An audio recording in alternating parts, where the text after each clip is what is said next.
తాకట్లో ఉన్న బంగారాన్ని విడిపించి ఆ రోజున మార్కెట్ ధర కట్టి మిగిలిన డబ్బును మీకు అందిస్తుంది కొమ్మూరి గోల్డ్. నాకు ఒక చిన్న డౌట్ ఉంది. లైఫ్లో ఎప్పుడైనా లవ్ ఫెయిల్యూర్ ఎదుర్కొన్నారా మీరు? ఏ ఇంటర్వ్యూలో ఎవరు మిమ్మల్ని ఈ క్వశ్చన్ అడగలేదు, ఎక్కడ మీరు దీనికి సమాధానం చెప్పలేదు. బట్ నాకు ఎందుకో బలంగా అనిపిస్తుంది, ఓ మంచి లవ్ ఫెయిల్యూర్ మీ జీవితంలో ఉంది అనిపిస్తుంది. లేదబ్బా అన్నట్టుగా ఫ్రాంక్గా లేదు. అంటే చిన్న చిన్న అట్రాక్షన్స్ ఉండొచ్చేమో కానీ లవ్ అనేది ఎప్పుడు రాలేదు. అంటే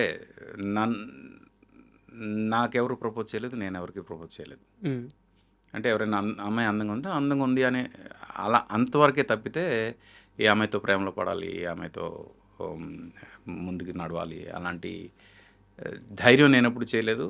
అవతల వాళ్ళు కూడా ఎవరు నాతో ధైర్యం చేయలేదు. అందుకు అలాంటి స్టోరీలు ఏమి లేవు. But I'm very much happy with my wife.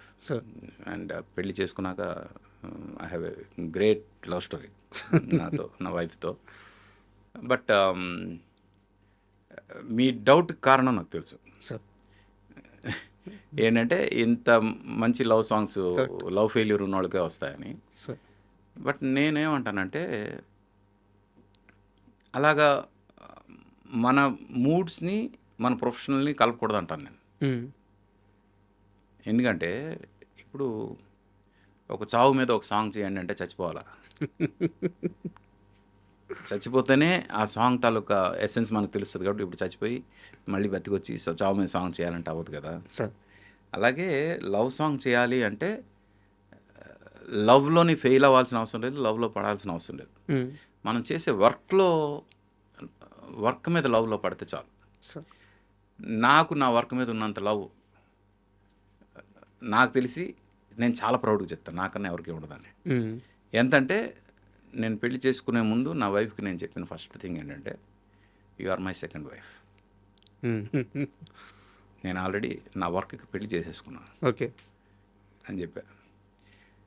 అది తన మైండ్లో ఎంత పడిపోయిందంటే నా వైఫ్కి, తను ఎంత ఇంపార్టెంట్ కాల్ ఉన్నా ఎంత ఇది ఉన్నా తను కాల్ చేసినప్పుడు నేను వర్క్లో ఉన్నానంటే టప్మని పెట్టేస్తాను. ఎందుకంటే నేను బిజీగా ఉన్నాను, అక్కడ డిస్టర్బ్ చేయకూడదు. ఫస్ట్ వైఫ్తో ఉన్నాడు డిస్టర్బ్ చేయకూడదు. అండ్ అందుకు నా వైఫ్ అంటే నాకు ఇంకా ఎక్కువ ఇష్టం. ఎందుకంటే she respects me for my work. నేనేమంటానంటే నాకు నా వర్క్ మీద ఎంత ప్రేమ అంటే, నాకు ఒక సిచ్యువేషన్ ఇస్తే ఆ సిచ్యువేషన్ని 100% డీకోడ్ చేసి నేను మ్యూజిక్ ఫామ్లో ఎలా ఇవ్వాలనే దాని మీద నేను ఎట్టి పరిస్థితుల్లో కాంప్రమైజ్ అవ్వను. అంత ఇష్టం నాకు వర్క్ మీద, అంత లవ్ నాకు వర్క్ అంటే. అందుకు ఆ వర్క్ని అంటే మీరు ఏ సిచ్యువేషన్ ఇచ్చినా ఆ సిచ్యువేషన్కి నేను అడాప్ట్ చేసుకుని దాన్ని మ్యూజిక్ ఫామ్లో డీకోడ్ చేయగలను. అది దానికి నా లైఫ్లో వచ్చిన ఎమోషన్స్తో సంబంధం లేదు. ఓకే సార్, యాక్చువల్గా మీరు మ్యూజిక్ డైరెక్టర్ అయ్యే ముందు, అంటే మొదటి అవకాశం వచ్చే ముందు మీ ట్రావెల్ అంతా చాలా ఇంటర్వ్యూలో చెప్పారు, నేను వాటిని ప్రస్తావించలేదు. చక్రి గారితో కలిసి మీరు కొన్ని ఆల్బమ్స్ చేశారు, చక్రి గారు విడిగా చేశారు, మీరు చేశారు, కలిసి చేశారు, త్రివిక్రమ్ గారితో కలిసి చేశారు, ఆయన లిరిక్ రైటర్గా, మీరు మ్యూజిక్ డైరెక్టర్గా. సో ఎంతో ప్రయాణం ఉంది. అయితే నేను వాటి గురించి ప్రస్తావించట్లేదు, అందరికీ తెలుసు అది. అయితే మొదటి అవకాశం వచ్చినప్పుడు చాలామంది ఏమీ ఆలోచించరు. లాయల్టీ, నమ్మకం, నిజం అబద్ధం, న్యాయం అన్యాయం ఏం ఆలోచించరు. ఇంత కష్టపడి వచ్చిన వ్యక్తి మొదటి అవకాశం వచ్చినప్పుడు దాన్ని సద్వినియోగం చేసుకోవాలని చూస్తారు. కానీ సినిమాకి మీరు మ్యూజిక్ డైరెక్టర్గా ఫైనల్ అయ్యారు, ట్యూన్స్ చేశారు, ఆల్మోస్ట్ మీ చేతిలోనే సినిమా ఉంది. ఇంకా చంద్రసిద్ధార్థ్ గారు ఆ సినిమా నుంచి బయటికి వెళ్ళిపోయారన్న ఒకే ఒక్క కారణంతో మేబీ ఆయనే మీకు ఆ ఛాన్స్ ఇప్పించి ఉండొచ్చు. వెళ్ళాల్సిన అవసరం ఏంటి? లాయల్టీ, దీనికి ఒక్కదానికే కట్టుబడి ఉన్నారా? కెరీర్ కంటే లాయల్టీ ఎక్కువ అనుకున్నారు అప్పుడు?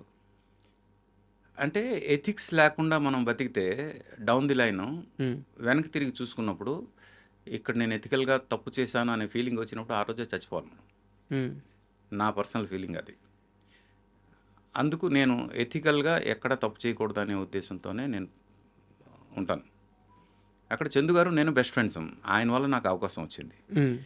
నేను ఎప్పుడు ఆయన దగ్గరికి వెళ్ళి నేను మీ సినిమాలో మ్యూజిక్ చేస్తాను, నాకు అవకాశం ఇవ్వండి అని కూడా అడగలేదు ఎప్పుడు కూడా. ఇప్పుడు వరకు కూడా ఏ సినిమాకు నేను అడగలేదు నా మ్యూజిక్ డైరెక్టర్గా అవకాశం. తెలుసు చందు గారికి కూడా నేను ఎప్పుడు అడగలేదు. బట్ మేము ఎంత ఫ్రెండ్స్ అంటే నేను చేసే ఫస్ట్ సినిమాకి by default RP music director అని ఆయన ఫిక్స్ అయ్యారు. అలాగే ఆయన సినిమాలో నన్ను పెట్టుకున్నారు. ఆ సినిమా రికార్డింగ్ కంప్లీట్ అంతా అయింది. అక్కడ ఏదో చిన్న మనస్పర్ధలు వచ్చాయి. ఆయన బయటకు వచ్చారు. ఆబ్వియస్గా ఆయనతో పాటు నేను బయటికి రావాలి. ఆయన పక్కకి ఆయన వెళ్ళిపోతే వెళ్ళిపోయాడు. నాకు ఈ సినిమా ఇంపార్టెంట్ అనుకుని కనుక నేను ఆ సినిమా చేసి ఉంటే నా లైఫ్లో నేను ఎట్టి పరిస్థితిలో చందు గారికి మొహం చూపించుకునేవాడిని కాదు. అలాంటి స్థితి నాకు రాకూడదు. ఆయన అడిగారా మిమ్మల్ని ఆర్పి నువ్వు కూడా బయటికి రమ్మని? మీరే వెళ్ళారు కదా? లేదు, నా అంతటి నేను వచ్చాను. ఆయన ఒక సందర్భంలో మీకు అనిపిస్తే చేయండి ఏముంది అన్నారు. అంటే ఆయన చాలా మంచి మనిషి కాబట్టి ఆయన పెద్ద మనసుతో ఆ మాట అన్నారు. అనిపిస్తే అనేది అనిపించే ప్రసక్తే లేదు. ఎందుకంటే our friendship is much bigger than the project that we are doing. Projects ఏమైనా వస్తాయి పోతాయి, కానీ ఓ మనిషి పోతే మనిషిని మనం వదులుకోలేం కదా. మీరు ఆ సినిమాకి ఫైనల్ అయినప్పుడే ఆ సినిమా పేరు అవునంటూ కాదు, అవునంటూ కాదంటూ అయితే కథమ్మకం స్వయంవరమేనా? స్వయంవరం. కథ మారలేదు, టైటిలే మారింది. టైటిల్ మరి ఏం సార్ ఎక్కడ గ్యాప్ వచ్చింది ఆ సినిమాలో? ఎందుకు డైరెక్టర్ మారాల్సి వచ్చింది? అదేదో అంటే 2 రోజులు షూటింగ్ అయిపోయిన తర్వాత one of the production member అంటే ప్రొడ్యూసర్ ఫ్రెండ్స్లో ఒక అతను వచ్చి డైరెక్షన్ డిపార్ట్మెంట్ మీద ఏదో కొంచెం హార్ష్గా బిహేవ్ చేశాడని నేను లేను ఆ సిచ్యువేషన్ కాబట్టి నేను చెప్పడం కరెక్ట్ కాదు. అది చందు గారికి నచ్చలేదు. మా డిపార్ట్మెంట్ మీద వాడు అరడానికి అని. అప్పుడు ప్రొడక్షన్ హౌస్ వాడు అరిస్తే తప్పే ఉంది అన్నట్టు అతన్ని సపోర్ట్ చేయడం ఏదో జరిగింది. అది వాళ్ళ మధ్యలో చిన్న మనస్పర్ధలు వచ్చాయి. నీకోసం సినిమాకి నాకు తెలిసినంత వరకు 0 బడ్జెట్, అస్సలు డబ్బులు లేకుండా తెరకెక్కిన సినిమా అది.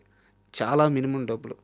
అంటే స్టార్స్ని ఆ సినిమాలో వర్క్ చేసిన స్టార్స్ అన్ను ఇప్పుడు వాళ్ళు స్టార్స్ కానీ, డైరెక్టర్ కానీ, హీరో కానీ, సినిమాటోగ్రాఫర్ కానీ కనీసం వాళ్ళకి వెహికల్స్ పెట్టే స్తోమత కూడా లేదు ఆ సినిమాకి. అలాంటి సినిమాకి మీకు ఛాన్స్ వచ్చింది, అద్భుతమైన సంగీతం ఇచ్చారు.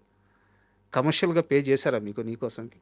నాకు ఫ్రాంక్గా అంటే ప్రొడ్యూసర్లు తిట్టుకుంటానేమో, నాకు రెమ్యునరేషన్ అయితే ఇవ్వలేదు నీకోసంకి.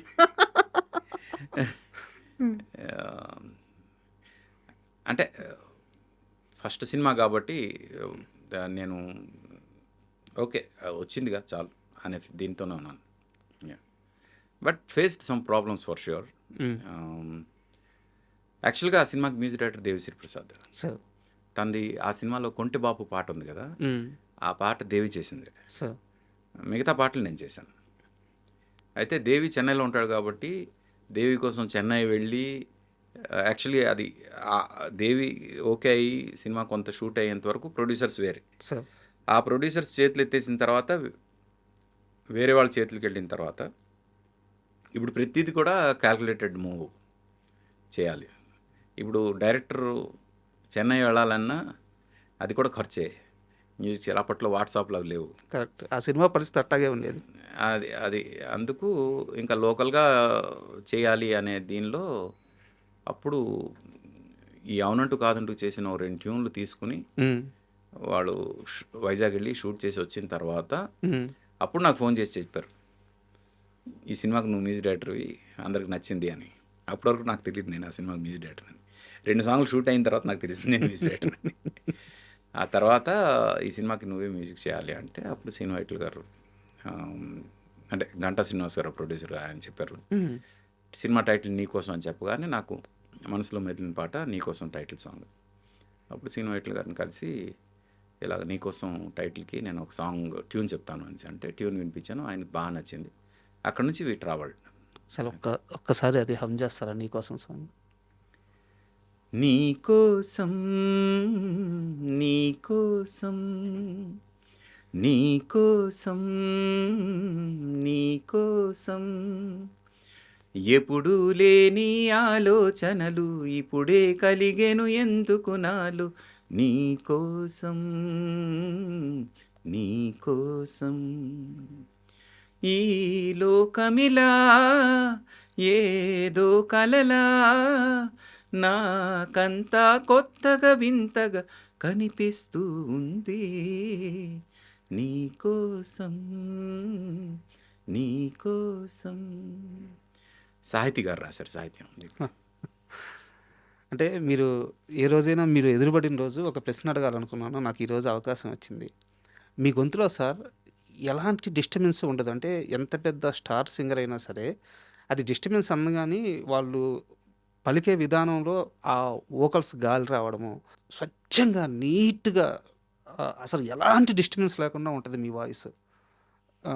ఇది నేను పర్సనల్‌గా అబ్జర్వ్ చేసింది. ఎలా ఇది ఫస్ట్ నుంచా? ఏమన్నా కేర్ తీసుకున్నారా? మా అమ్మ నాన్నకి థ్యాంక్స్ చెప్పాలి ఈ జీన్స్ ఇచ్చినందుకు. సార్. నేను ఫ్రాంక్‌గా ఎలాంటి కేర్ తీసుకోను. హ్మ్. నేనెప్పుడు ప్రాక్టీస్ కూడా చేయను. హ్మ్. రోజుకి ఇన్ని గంటలు ప్రాక్టీస్ చేయాలి ఇవి కూడా ఉండవు నాకు. హ్మ్. నేను కంపోజ్ చేసి రికార్డ్ అయిపోయిన తర్వాత ఆ పాట నేను వినను అసలు. ఎవరో ప్లే చేస్తే వినడం తప్పితే నా అంతట నేను ప్లే చేయడం కూడా ఉండదు. అంటే కొంచెం గేర్ ఎక్కువేమో నాకు. అది అంటే అయిపోయింది కదా వర్క్, ఇంకా కొత్త వర్క్ గురించి ఆలోచిద్దాం అని తప్పితే అయిపోయిన వర్క్ గురించి అసలు ఇచ్చాను. బట్ షోస్ ఉన్నప్పుడు నా పాటలు నేను పాడతాను.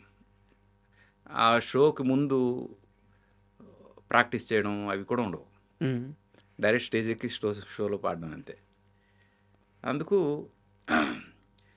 నేను ఒక రాంగ్ ఎగ్జాంపుల్ అవుతాను అందరికీ. నా గురించి ఏం చెప్పినా అప్పుడే ఐస్ క్రీమ్ తిని మైక్ ముందుకెళ్ళి పాడమన్నా పాడేస్తాను. హ్మ్. సింగర్స్ ఇలాంటి కేర్లు తీసుకోవాలి అని ఏవైతే ఉంటాయో అవి ఏమి కూడా నేను తీసుకున్నాను. హ్మ్. అందుకు నేను నా గురించి ఏం చెప్పినా ఆర్పి ఎలా ఉన్నాడు కదా మనం కూడా అది ఫాలో అవుదాం అనుకుంటే మిగతా వాళ్ళు ఒకళ్ళు ఎఫెక్ట్ అయితే దానికి నేను కారణం అవుతాను కాబట్టి ఇవేమి నేను చెప్పను. ఒక రకంగా దేవుడిచ్చిన అదృష్టం అనుకోవచ్చా? అందుకే నేను మా అమ్మ నాన్నకి క్రెడిట్ ఇవ్వాలనుకుంటున్నాను. ఎందుకంటే వాళ్ళ వల్లే ఈ ఈ గొంతు వచ్చింది కాబట్టి సార్. వాళ్ళదే ఈ క్రెడిట్ అంతా. And for more videos, Please subscribe to iDream. Please subscribe to iDream. Please subscribe iDream. And please subscribe to iDream. For more videos, subscribe to iDream. please like, share and subscribe to the channel. Congratulations, iDream. Subscribe to iDream. Subscribe to iDream. So subscribe to iDream Media. iDream ki iDream team andarki huge congratulations. Please subscribe iDream Media. Please subscribe to iDream. Subscribe iDream. Please subscribe to iDream. iDream అంటే నా కళల ఛానల్ను subscribe చేసుకున్న నోరు తిరుగుతలేదు. మీరైతే గంట గుర్తు కొట్టండి. For more such videos, please subscribe to iDream. Subscribe to iDream. Please subscribe to iDream. Please subscribe iDream Media. Please do subscribe to iDream. Please subscribe to iDream Media. For best entertainment and information, please subscribe iDream. And don't forget to subscribe to iDream.